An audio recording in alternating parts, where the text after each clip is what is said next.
Bonsoir à tous. À la une de ce journal, l'indignation et la colère du professeur Maurice Kamto après avoir passé un mois en résidence surveillée sans aucune notification légale. Il a bravé l'interdiction de sortie de sa résidence pour s'insurger contre une telle séquestration et surtout le refus des gendarmes et policiers de laisser passer des femmes militantes du MRC venues lui apporter leur soutien moral et des vivres frais. Vous verrez au cœur de ce journal comment cette mobilisation des femmes a ébranlé le dispositif sécuritaire autour de sa résidence à Yaoundé.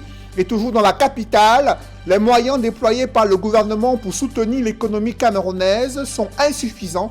C'est du moins ce que révèle le président du JICAM. Lors du Cameroun Business Forum, les chefs d'entreprise ont exhorté le gouvernement à aller plus loin pour mettre sur pied un véritable plan de relance de la croissance économique. Une croissance en berne depuis le déclenchement de la crise anglophone et la survenance de la crise sanitaire. Vous les écouterez au cœur de ce journal.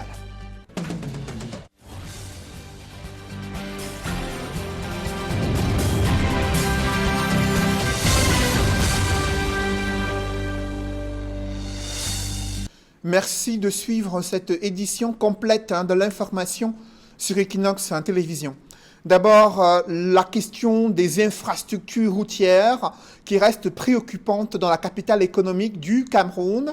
À l'entrée est, la question relative au réaménagement et la construction d'un pont sur la Dibamba se pose avec acuité. Le maire de la ville l'a fait savoir au ministre des Travaux publics. Emmanuel Nganou-Djumessi s'est rendu à Douala afin de faire le point sur les travaux d'aménagement routier sur la pénétrante Est, des travaux qui étaient aux arrêts depuis la survenance de la crise sanitaire, une reprise qui intervient à quelques mois du Chan. Il faut préciser que ces travaux se déroulent au moment où le chantier relatif au stade de Japoma est presque achevé, mais la question de la mobilité urbaine est loin d'être réglée. Reportage Jean-Paul Chouniat.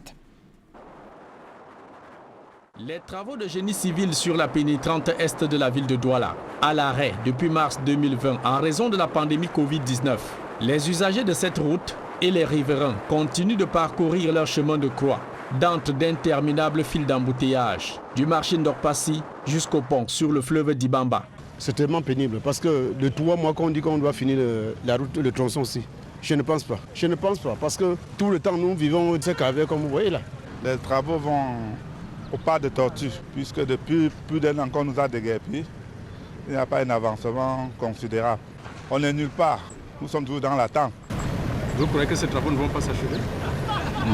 Moi je doute très fort. Puisque je passe la majorité du temps avec les conducteurs d'engins ici, ils ne font presque rien. Comme tout à l'heure, depuis le matin, vous ne voyez pas ce qu'ils ont fait. Arrivé à Douala pour voir l'effectivité du redémarrage des travaux il y a 2 semaines, le ministre des Travaux publics confirme lui-même le calvaire des habitants et usagers dans cette partie de la capitale économique, Douala. Je l'ai vécu. Je ne peux pas le vivre moi-même et m'interdire de prendre la décision puisque c'est moi qui vais la prendre. Donc j'ai vécu la densité du trafic avec l'étroitesse de la route. Il faut donc l'élargir. Relancé dans l'urgence, sous la pression de la phase finale du championnat d'Afrique des Nations qui arrive à grande enjambée, le ministre des Travaux publics demande aux entreprises Razel et McGill d'accélérer à fond les travaux et livrer cette route 1 mois avant le coup d'envoi du Chan 2021. Le gouverneur vient de rappeler qu'il va suivre. Donc, il vous appartient de démultiplier les équipes, les ateliers pour qu'au 15 décembre 2020, les travaux d'urgence pérennisables, donc capitalisables, soient livrés au 15 décembre 2020. Le compte à rebours est donc lancé. Razel et McGill épargneront-ils les Camerounais d'un glissement de date dans la livraison de la pénétrante est de la ville de Douala, devant accueillir la compétition africaine dès la 2e semaine de janvier 2021? Rendez-vous le 15 décembre 2020.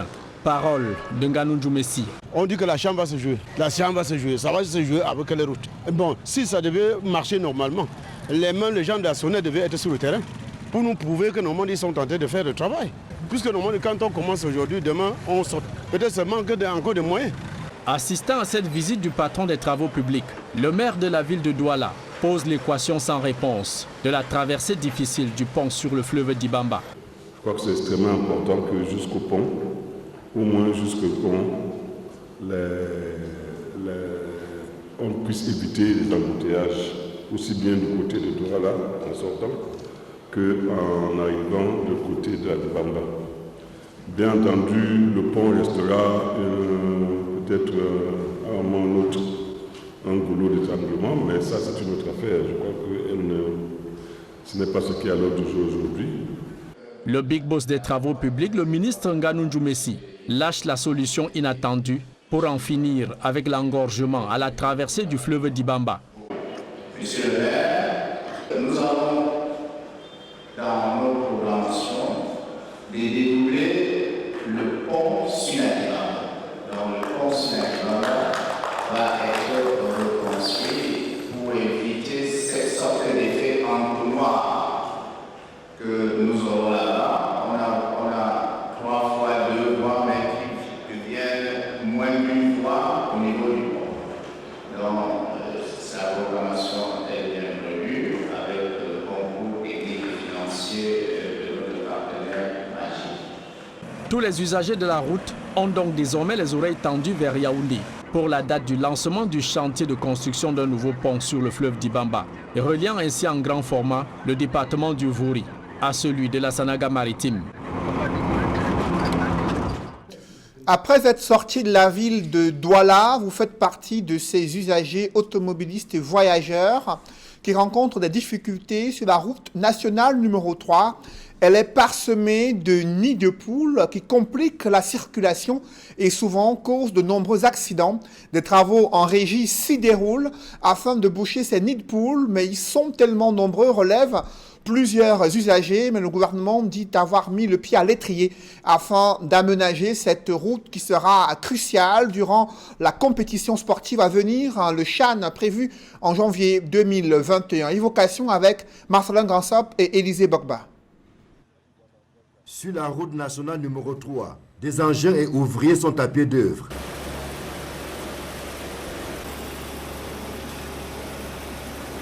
Les travaux en cours consistent au bouchage des nids de poules qui jonchent cet axe stratégique et accidentogène. Nous avons eu mandat de boucher les nids de poules entre Ala et le pont d'Andoupé. Ça fait 107 km. On le bouche à travers le traitement, ce qu'on appelle le traitement, à une émission en rupture rapide. Donc ça veut dire quoi en rupture rapide? Ça veut dire que 15 minutes après l'intervention, le travail est ouvert à la circulation et il n'y a pas de problème. Les travaux qui s'exécutent sur une distance de 105 km entre Aala et le pont de Ndoupé intègrent également l'entretien mécanisé et le cantonnage. Des travaux exécutés en régie par la Brigade nationale logée au ministère des Travaux publics. Vous savez, nous avons déjà passé le témoin aux collectivités. Dans le cadre de la décentralisation, le ministère des Travaux publics a retrocédé aux communes le cantonnage. Étant donné que ce travail traîne et que cet axe stratégique est accidentogène, il était de bon temps que nous-mêmes nous prenions la main afin d'exécuter ce que vous voyez là.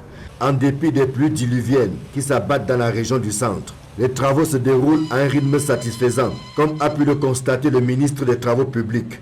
Emmanuel Nganou Djoumessi est venu s'assurer que les travaux en cours s'exécutent dans les règles de l'art et avec la célérité attendue. Effectivement, nous avions un cantonnage mécanisé et manuel sur l'axe. Le mécanisé, ça dit qu'il y a une niveleuse qui passe, des blés, et la pelle chargée, comme vous avez vu, vient nettoyer et charge ce débris dans le camion qui est déposé à un endroit agréé. Durant les travaux, 3 mois, nous sommes à peu près à 42,5% d'avancement de travaux pour un délai consommé de 32,5%. La nationale numéro 3, Yaoundé-Douala, fait partie du triangle de la mort. Les nombreux accidents qui s'y produisent exigent qu'une attention particulière lui soit accordée. Le bouchage des nids de poules, le cantonnage et la pose de signalisation, à la fois verticale et horizontale, sont autant d'actions à encourager au regard de l'important trafic dont cet axe est l'objet, surtout les week-ends. Sur la route nationale numéro 15, la situation est moins reluisante, notamment l'axe Ntui-Ngila, du fait du mauvais état de la roue des véhicules sans bourbe, perturbant ainsi le trafic sur cet axe routier, là où des grumiers dictent leurs lois. Les autorités municipales ont fait le constat. Les travaux d'aménagement routier sont aux arrêts, au grand désarroi des populations. Reportage Charles Melingui et Marcelin Gansop. Pris au piège de nombreux bourbiers, ces automobilistes sont loin d'imaginer que le pire est encore devant eux. Nous sommes sur la nationale numéro 15, entre Ntui et Ngila, à peu près 45 km de calvaire. Ici, ce sont les grumiers qui dictent la loi et il suffit qu'un seul s'embourbe ou tombe en panne pour que la route soit complètement coupée. Las d'attendre une hypothétique solution. Les plus courageux vont tenter de se frayer un chemin, à leur risque et péril bien sûr. Un exercice dangereux auquel d'autres n'osent pas se soumettre, au point d'être rattrapés par la nuit. La route, la nationale numéro 15 que vous connaissez, qui devrait aujourd'hui être déjà à sa phase de finition, n'a même pas démarré. Après le départ de l'Evo, nous souffrons parce que cette société n'a pas réalisé le travail comme il se devait et on a résilié le contrat. Les populations souffrent. Après la défaillance de la première entreprise, l'urgence de la reprise des travaux de construction de cette partie de la nationale numéro 15 se pose plus que jamais avec acuité. Je voudrais déjà dire que la situation de la route est une situation qui va bientôt se décanter parce que le gouvernement de la République, après avoir résilié le contrat avec le prestataire Levo, a relancé le marché. Et dans les jours qui suivent, un nouveau prestataire sera là qui va réaliser avec manière les travaux de la nationale numéro 15, surtout le tronçon qui est entre Ntui et Mankin, qui fait problème actuellement.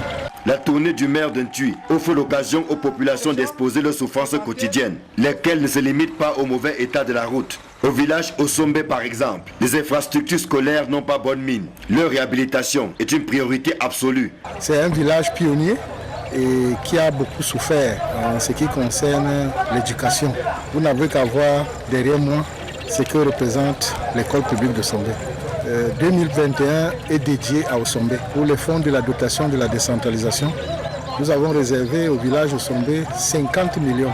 2 salles de classe équipées avec bancs et puis un forage équipé au niveau de cette école. Cette descente sur le terrain a offert l'occasion au chef de l'exécutif municipal de Ntui d'interpeller les forces vives de la commune afin qu'elles coalisent pour sortir leur contrée du sous-développement. Parce que tant que nous ne sommes pas rassemblés, l'idée du développement ne peut pas passer.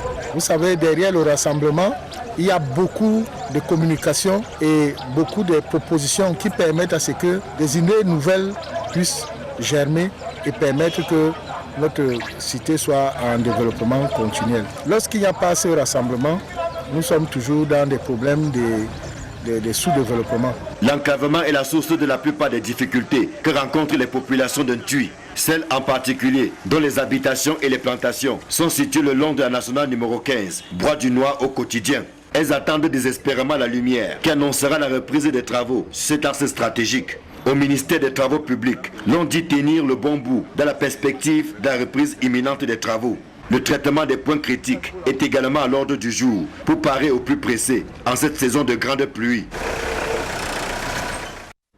Les mesures gouvernementales prises jusqu'ici pour soutenir le secteur privé sont insuffisantes aux yeux des chefs d'entreprise pour faire face à l'impact économique de la crise sanitaire et la crise anglophone. Le président du GICAM, Célestin Tawamba, l'a fait savoir au Premier ministre. C'était lors du Cameroon Business Forum, une édition qui s'est tenue pour la première fois à Yaoundé, dans les services du Premier ministre, contexte sanitaire invoqué pour justifier un tel changement. Pour autant, le secteur privé insiste, il faut que le gouvernement dote le Cameroun de véritables moyens pour un véritable décollage économique capable d'impulser l'essor des entreprises et des champions au Cameroun. D'autres détails avec Donald Brice Kamgan. Avec 3% de décroissance de son PIB projeté en 2020, le Cameroun connaîtra sa première récession depuis 30 ans. Le président du groupement interpatronal du Cameroun l'a souligné devant le chef du gouvernement à l'ouverture du Cameroun Business Forum. Les restrictions liées à la lutte contre le coronavirus ont eu des effets catastrophiques sur les activités des entreprises, touchées à 97%, le chiffre d'affaires ayant baissé de 310 milliards de francs CFA. Pour Célestin Tawamba, il faudra des mesures fortes pour relever le secteur privé. La mise en place de fonds de soutien aux grandes et petites et moyennes entreprises, avec les emprunts garantis par l'État pour obtenir des taux bonifiés. L'octroi des subventions à certaines filières des secteurs très touchés par la pandémie. Nous pensons notamment au tourisme. Enfin, des mesures d'ordre économique et structurel, notamment la promotion de la filière prioritaire, la promotion de local content, la promotion des champions nationaux et la préférence nationale. Un secteur privé qui réclame près de 2 000 milliards de dettes à l'État, le patron du GICAM révèle que pour 70% d'entreprises, les mesures de soutien récentes prises par le gouvernement sont insuffisantes. Une préoccupation qui tient à cœur le GICAM, la réforme du modèle fiscal, sortie de la fiscalité basée sur le chiffre d'affaires pour une fiscalité basée sur le bénéfice. Ramener à l'impôt frôle les 80, 60, 100%, 300% pour certaines entreprises, dont le débat, c'est sur le principe, c'est sur le minimum, ce n'est pas sur le taux. La Chambre de commerce, pour sa part, a insisté sur la nécessité d'investir sur les infrastructures et capaciter les entreprises pour les aider à produire plus et mieux pour le marché national et africain, mais aussi favoriser la consommation locale. En consommant les biens et services locaux, nous donnons des moyens aux entreprises et à travers elles, à l'État, pour créer plus d'emplois et bâtir une économie plus résiliente. Ceci s'adresse aussi aux grands consommateurs qu'est l'État camerounais. Le gouvernement, pour sa part, a présenté les grandes lignes de sa stratégie de réponse au coronavirus et de résilience économique et sociale, étalée de 2020 à 2022, d'une enveloppe de près de 480 milliards de francs CFA avec une partie dédiée au secteur privé. 72,7 milliards ont été orientés vers le renforcement de la résilience des entreprises à travers le décret du Premier ministre fixant la répartition de la dotation du dit compte d'affectation spéciale. Toutefois, force est de constater que les mesures prises jusqu'ici par le gouvernement sont essentiellement des mesures immédiates de résilience et de sauvetage face aux conséquences de la pandémie. Les pouvoirs publics considèrent qu'il est nécessaire de renforcer l'efficacité de ces mesures sur le long terme. À 11 ans d'existence, la centaine de recommandations du Cameroun Business Forum sont loin d'améliorer le climat des affaires au Cameroun. Le Covid-19 a aggravé les plaintes du secteur privé cette année. Et précisons que le Cameroun a bénéficié d'une centaine de millions de francs CFA relatifs aux facilités de crédit élargies dans le cadre d'un accord entre le Fonds monétaire international et l'État du Cameroun. Parlons à présent du système de mi-temps scolaire, préoccupation majeure pour la communauté éducative, véritable casse-tête dans le département du Mungo, là où des enseignants ont du mal à pouvoir tenir dans le cadre de ce système du mi-temps scolaire. D'autres n'ont plus de soucis afin d'interpeller les élèves sur le respect des mesures barrières. Les élèves eux-mêmes s'en soucient de moins en moins, à savoir porter le masque ou respecter la distanciation sociale. C'est le constat que font Jacques Molon et Isabelle Carole Zoupet dans ce reportage. La plupart dorment pendant les cours. 3 semaines après la rentrée scolaire 2020-2021, dans un contexte marqué par la pandémie de Covid-19, le système de mi-temps, imposé par les autorités pour respecter les effectifs de 50 élèves par classe, afin d'éviter toute propagation de cette pandémie en milieu scolaire, est un véritable casse-tête pour les élèves ainsi que le corps enseignant. À Loum, dans le département du Mungo par exemple, dans plusieurs lycées et collèges, les cours sont dispensés à la va-vite, faute de temps qui a été réduit en vue de respecter cette mesure. Les professeurs ne prennent pas le temps de lui expliquer, ils vont très vite et ça nous donne du mal à retenir les cours. Oui, non, par jour on a 4 heures de cours au lieu de 8 heures qu'on avait avant. Le professeur, lui, il a réduit, il donne rien que l'essentiel des cours. Le reste, on néglige. On vient, on donne les grands axes là, on donne un peu de détails, c'est fini. Une situation bien plus difficile pour ceux de l'après-midi. Bon nombre d'élèves se livrent aux petits commerces et autres activités en matinée avant de regagner l'école. Conséquence, la plupart dorment pendant les cours et se plaignent également de la chaleur accablante qui ne facilite pas la compréhension. Les élèves qui arrivent pour fréquenter le soir, ils arrivent et dorment seulement. C'est le cas de maintenant, les élèves qui sont en train d'arriver partent seulement dormir. Nous qui venons après les premiers élèves du matin, le prof n'a pas la même énergie du matin pour nous donner cours. Il arrive parfois que certains points qu'on explique le matin, on ne explique pas ça le soir. D'autres sont en avance, nous on est en arrière. Les enseignants et chefs d'établissement énoncent les mêmes difficultés et peinent jusqu'ici à trouver des solutions adaptées. Nous sommes en train de voir dans quelle mesure on va instaurer les cours en ligne. La difficulté avec les cours en ligne, c'est que beaucoup d'élèves et même les enseignants n'ont pas de téléphone Android. Nous sommes donc en train de voir comment est-ce qu'il peut y avoir d'autres cours avec le groupe d'élèves qui devait plutôt rentrer à midi. On ajoute 2 heures, 3 heures pour le prof qui n'a pas cours parce qu'il y a des emplois de temps qui ont été faits. Malgré ces difficultés, il va obligatoirement falloir se plier à ce système pour lutter contre cette pandémie qui continue de faire des ravages dans le monde. C'est une scène surréaliste vécue devant la résidence du professeur Maurice Kamto à Yaoundé. Des gendarmes et policiers ont été mobilisés en renfort à l'annonce de la venue des militantes du mouvement pour la renaissance du Cameroun. En compagnie des avocats, elles ont été, dans un premier temps, interdites d'accès à la rue qui mène au domicile du président national du MRC au quartier Santa Barbara à Yaoundé. Mis au courant de cette situation, le professeur Maurice Kamto est sorti de sa réserve. Il a bravé le cordon de sécurité pour se retrouver hors de son domicile. À peine a-t-il fait quelques pas qu'il s'est retrouvé encerclé par une escouade de forces de sécurité exigeant des explications et des documents légaux pour justifier sa mise en résidence surveillée.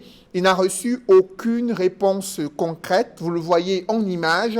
Le renfort des gendarmes et policiers ce matin devant la résidence du professeur Maurice Kamto, résidence encerclée par les forces de sécurité depuis un mois.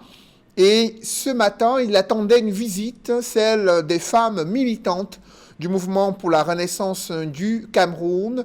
Elles ont été interdites de se rendre à son domicile. Elles portaient des vivres frais qui ont pu être transférés dans le domicile de Maurice Kamto. Mis au courant de la situation, il est sorti de chez lui et pour dénoncer sa séquestration et exiger des explications sur l'attitude des forces de l'ordre qui interdisent qu'il reçoive des visites. Les commandants de compagnie de gendarmerie et commissaires de police lui ont fait savoir qu'ils appliquent les instructions. Indigné de l'interdiction faite à ses militants de le rencontrer, le professeur Maurice Kamto a demandé que les vivres frais portés en son nom soient placés hors de sa résidence et remis aux forces de l'ordre car elles ont décidé de ne rien laisser passer chez lui. On rappelle, cela fait déjà 30 jours que le président national du MRC est mis en résidence surveillée de fait. Après avoir dénoncé le caractère illégal de cette assignation à résidence, les experts des droits de l'homme de l'ONU et une partie de la classe politique ont demandé sa libération. Et aux dernières nouvelles, 3 femmes militantes du MRC ont pu accéder à son domicile. Nous y reviendrons avant la fin de ce journal. Parlons à présent de cette déclaration de Cellou Dalein Diallo, qui est le principal challenger du président sortant Alpha Condé, lui qui appelle les Guinéens à se mobiliser dans les rues pour contester des tripatouillage autour de ce scrutin électoral.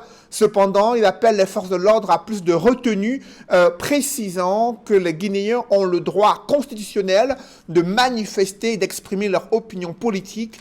Je vous invite à suivre Cellou Dalein Diallo, qui est le principal challenger du président sortant Alpha Condé en Guinée-Conakry. Beaucoup d'entre vous ont voté pour moi parce qu'ils sont militants de l'FDG. D'autres en suivant les consignes des partis membres de l'Alliance nationale pour l'alternance et la démocratie, mais beaucoup d'autres parce que vous voulez l'alternance et vous êtes contre le 3e mandat.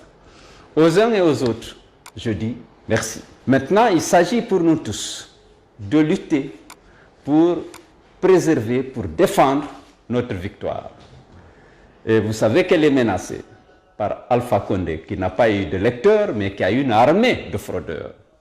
Ils ont transformé les suffrages que vous avez exprimés en notre faveur en faveur de Alpha Condé. Nous ne devons pas l'accepter.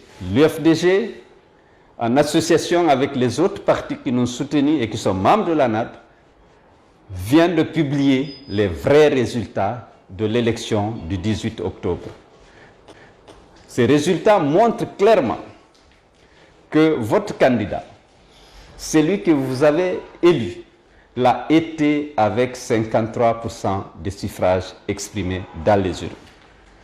Il faut maintenant que nous nous mobilisions pour défendre cette victoire. Vous vous battez déjà de façon héroïque à Conakry et à l'intérieur du pays. Malgré la répression sauvage, malgré les arrestations arbitraires, malgré les intimidations, le combat est héroïque et il sera inévitablement victorieux.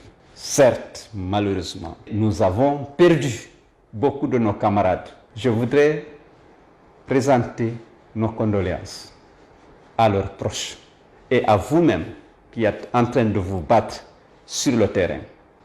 Mes chers compatriotes, je compte sur vous pour continuer le combat jusqu'à la victoire. En attendant, je suis prisonnier. Je vous adresse ce message de chez moi, certes, mais entièrement séquestré. Toutes les issues sont fermées par les agents de forces de défense et de sécurité. Personne ne peut entrer dans mon domicile, personne ne peut en sortir. Alpha Condé a décidé ainsi, c'est contraire à la loi, c'est une violation flagrante de mes libertés, mais ça fait partie des sacrifices que je suis obligé, moi aussi, de consentir. Bientôt, vous fêtez ensemble la victoire définitive sur la tyrannie et la dictature pour que règne en Guinée une démocratie apaisée, rassemblant et réconciliant tous les fils du pays. Je vous remercie. Les résultats officiels de cette élection présidentielle en Guinée-Conakry ne sont pas encore connus.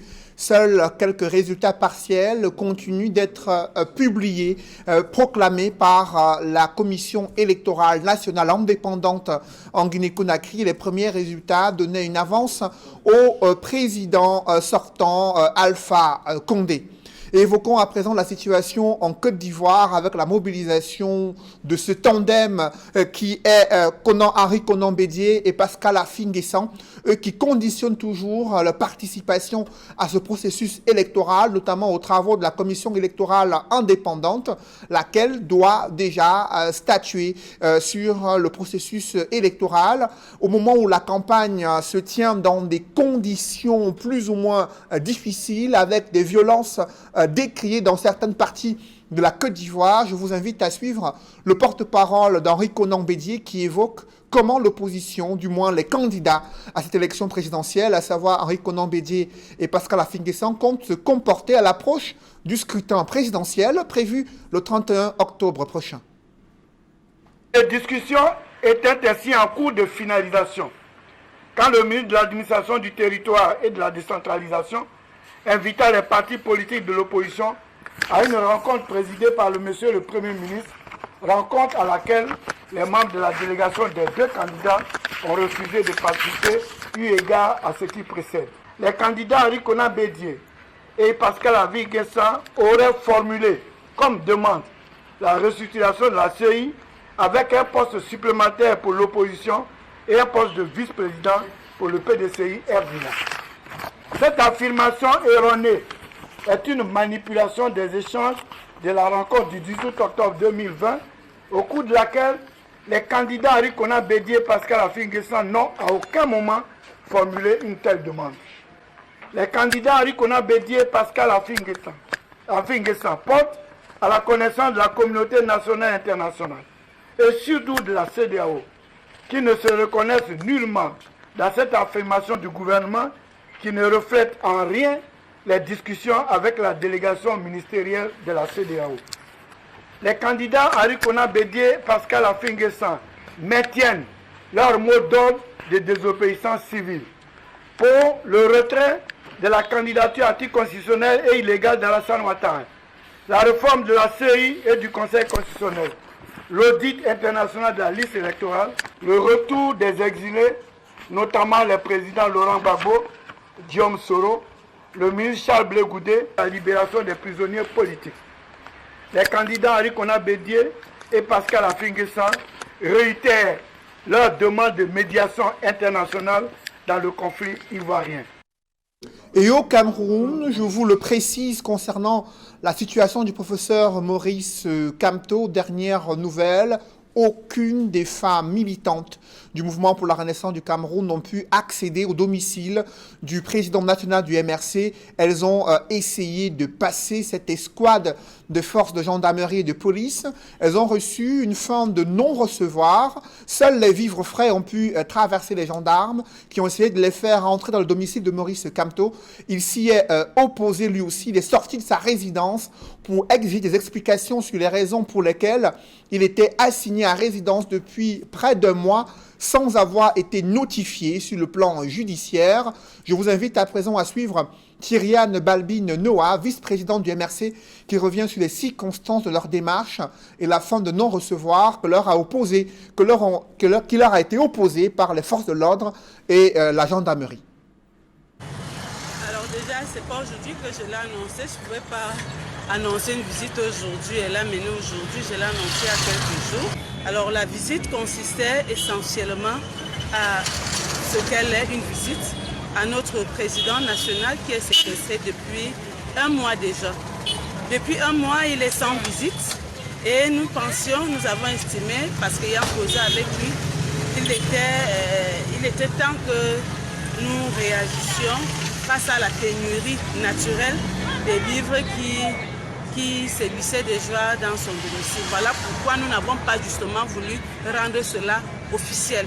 Nous n'avons pas pu rencontrer le président. Alors, tel que nous avons organisé la délégation, vous dites bien que nous avons eu l'aval, ayant travaillé avec les avocats, parce que selon les dernières recommandations, toute visite au président national, Maurice Kamto, devrait être autorisée par le DGSN et l'OCED et bien sûr encadré conduit par les avocats, ce que nous avons fait. Et nous pensions justement que n'ayant pas mobilisé la population, parce que le but n'était pas une mobilisation forte de la population, le but n'était pas de venir affronter les forces de l'ordre, le but c'était de venir rencontrer notre président national et sa famille et leur donner quelques livres. Alors nous sommes, selon les entretiens que nous avons eus avec le collectif des avocats, nous nous sommes effectivement rendus à son domicile et peut-être vous ne l'avez pas constaté parce que voilà, vous voyez, je n'ai pas de téléphone sur moi, tout était interdit, les prises de vue et autres. Nous n'avons pas pu rencontrer le professeur Maurice Kamto, le président national, nous n'avons pas pu le rencontrer parce que les forces de l'ordre nous l'ont défendu. Donc, ce qui a été fait, c'est qu'ils ont fait descendre les vivres des véhicules que nous avons apportés et sous très haute surveillance d'ailleurs. Il y en a qui étaient très belliqueux.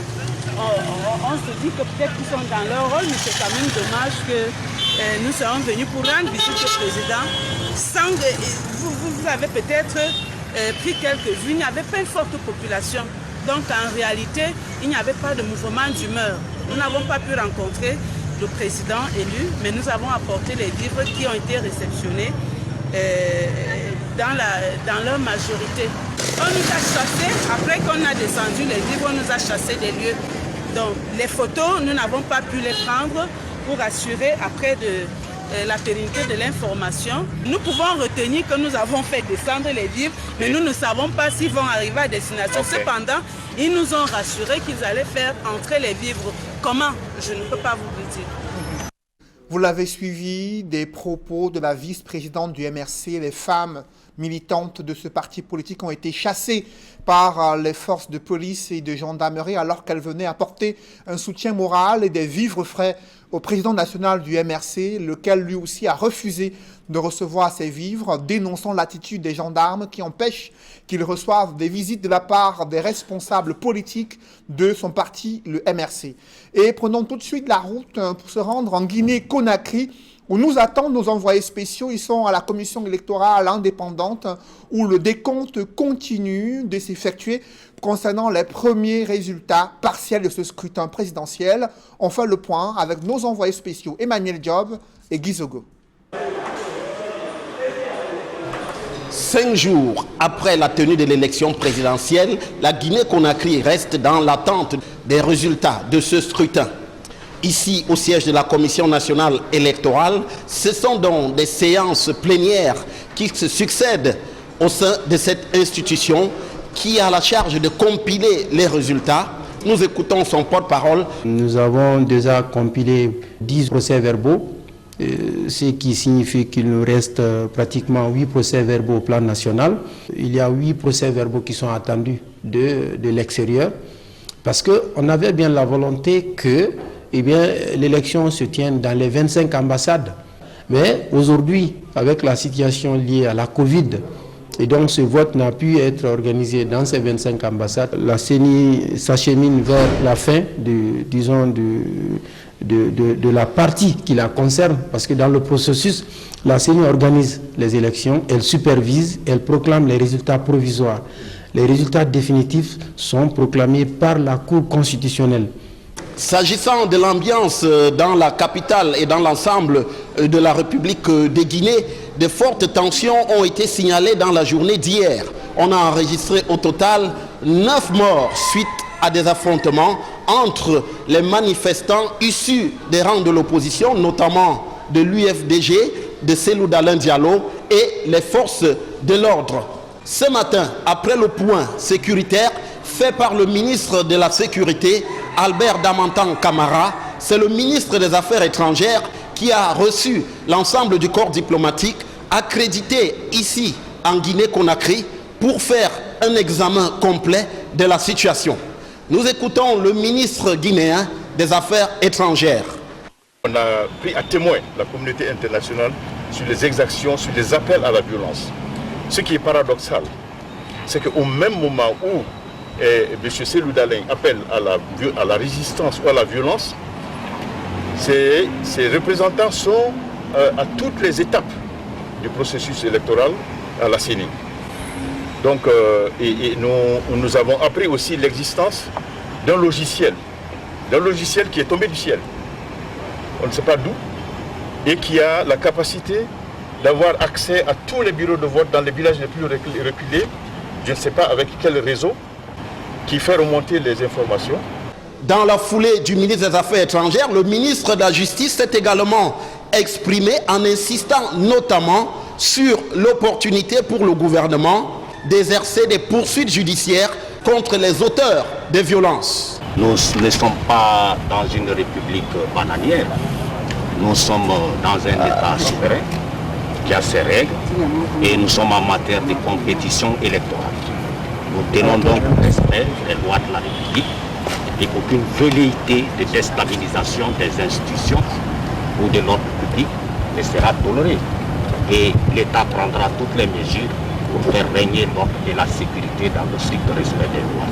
Conakry et l'ensemble de la Guinée restent donc dans l'attente des résultats, dans une ambiance teintée d'optimisme, mais aussi de beaucoup d'inquiétude.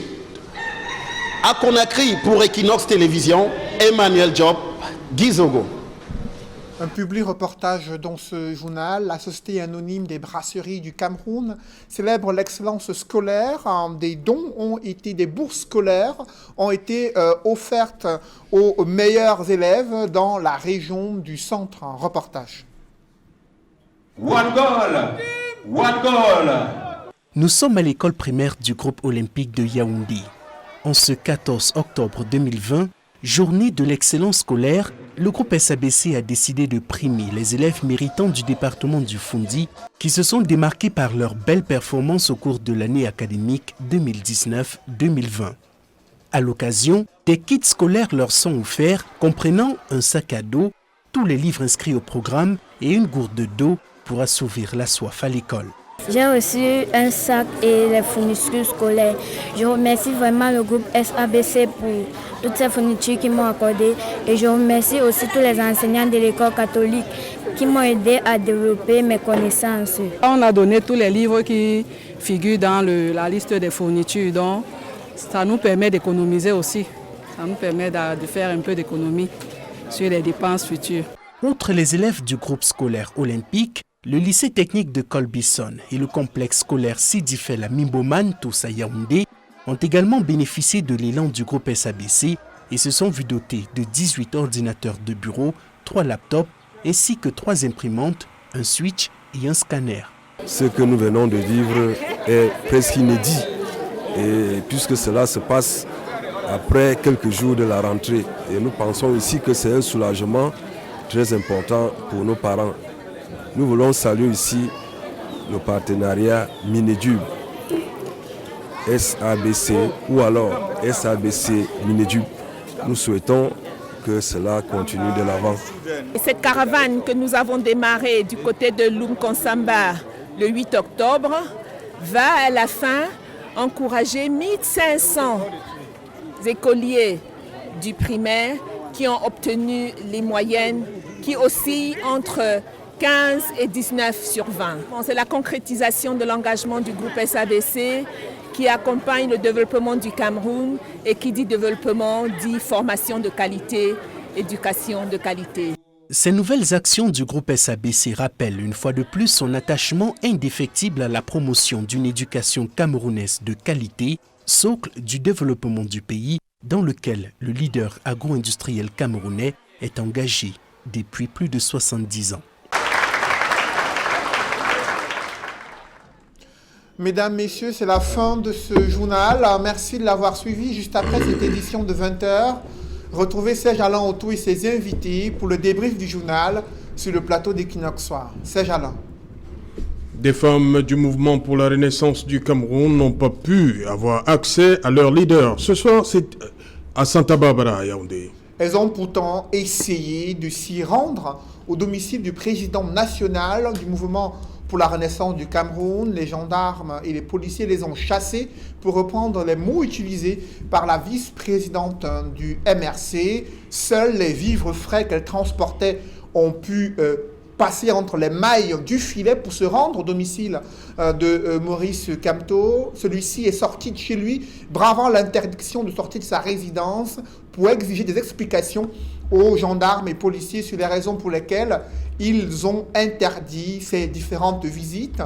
En réponse, ils disent respecter les instructions, mais aucune notification légale sur les raisons d'une assignation à résidence qui dure depuis 30 jours.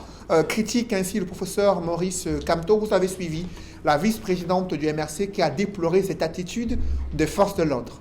Voilà, madame, monsieur, c'est dans l'essentiel Equinox Soir, deuxième partie. Bonne soirée à vous, Cédric. Bonne soirée à vous, Serge Alain. Bon week-end à vous. Bon week-end également à vous.